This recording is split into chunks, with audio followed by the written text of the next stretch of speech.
नमस्कार। जय श्री राम, जय माँ लक्ष्मी, जय श्री हरि विष्णु।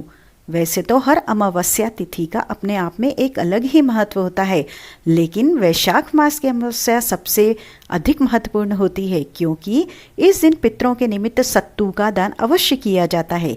इसलिए इसे सतवाई अमावस्या भी कहते हैं।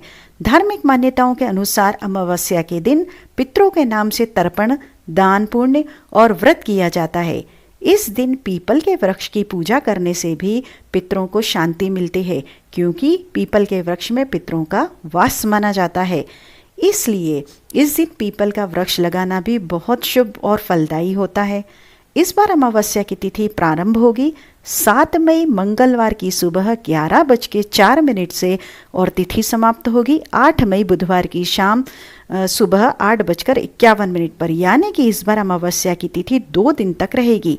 ऐसे में उदय तिथि के अनुसार 8 मई बुधवार को अमावस्या का स्नान दान किया जाएगा और अमावस्या का व्रत चाहें तो आप इस दिन भी रख सकते हैं, लेकिन क्योंकि अमावस्या के व्रत में शाम को पीपल की पूजा भी की जाती है, परिक्रमा भी की जाती है, ऐसे में 7 मई मंगलवार के दिन भी अमावस्या का व्रत रखा जा सकता है, क्योंकि अमावस्या के दिन दोपहर के समय पितरों के निमित्त दान, तर्पण आदि कार्य किए जाते हैं, पिंडदान आदि कार्य किए जाते हैं। ऐसे में क्योंकि 7 मई को दोपहर के समय अमावस्या की तिथि रहेगी और अगले दिन 8 मई बुधवार को सुबह ही तिथि समाप्त हो रही है, ऐसे में बहुत से लोग यह जानना चाहते हैं कि पितरों के निमित्त कार्य किस समय करने चाहिए। तो देखिए, वैसे तो आप दोनों ही तिथि में पितरों के निमित्त कार्य कर सकते हैं, लेकिन शास्त्रों में ऐसा कहा गया है कि जिस दिन अमावस्या की तिथि दोपहर के समय विद्यमान होती है, उस तिथि में पितरों के निमित्त कार्य करना चाहिए और अगले दिन देवों के निमित्त कार्य करना चाहिए, यानी कि देव संबंधी कार्य करने चाहिए।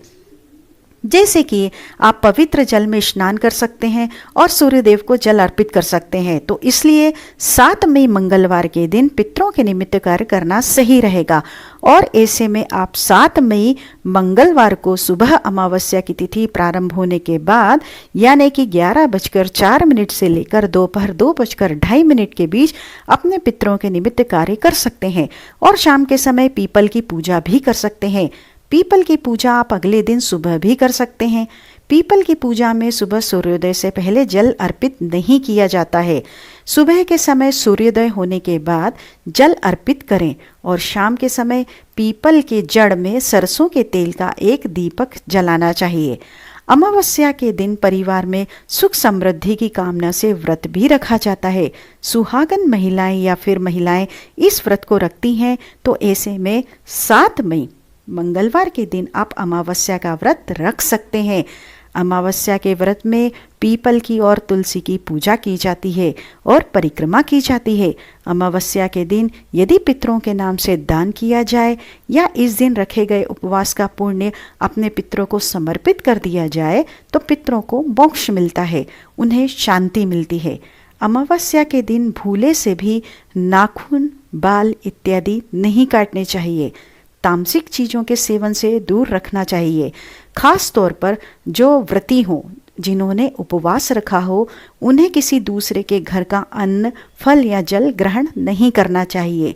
सुबह के समय पितरों को जल अर्पित करते समय हाथ की अंजलि में जल भरकर थोड़े से काले तिल डालकर आप पितरों को ओम पितृ देव देवताभ्यम नमः इस मंत्र का जाप करते हुए जल अर्पित करें। सूर्य देवता को जल अर्पित करें और पितरों का स्मरण करते हुए पितृ स्तोत्र का पाठ भी करें।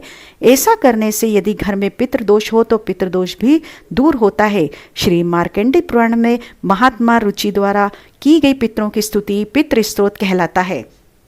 महात्मा रुचि कहते हैं कि जो सबके द्वारा पूजित अमूर्त, अत्यंत तेजस्वी, ध्यानी और दिव्य दृष्टि से संपन्न है, उन पितरों को मैं सदा नमस्कार करता हूँ। जो इंद्रादि देवताओं, दक्ष, मारीच, सप्त ऋषियों तथा दूसरों के भी नेता हैं, कामना की पूर्ति करते हैं, उनको पितरों को मैं प्रणाम करता हूँ। जो मनु आदि राजर्षि, मुनीश्वर तथा सूर्य और चंद्रमा के भी नायक हैं, उन समस्त पितरों को मैं जल और समुद्र में भी नमस्कार करता हूँ। नक्षत्रों, ग्रहों, वायु, अग्नि, आकाश और देवलोक तथा पृथ्वी के जो भी पितृ हैं मैं उनको हाथ जोड़कर प्रणाम करता हूँ। जो देवर्षि हैं, जन्मदाता हैं, समस्त लोकों द्वारा वंदित तथा अक्षय फल के दाता हैं, उन पितरों को मैं हाथ जोड़कर प्रणाम करता हूँ। प्रजापति, कश्यप, सोम, वरुण तथा योगेश्वर के रूप में स्थित पितरों को सदा हाथ जोड़कर प्रणाम करता हूँ।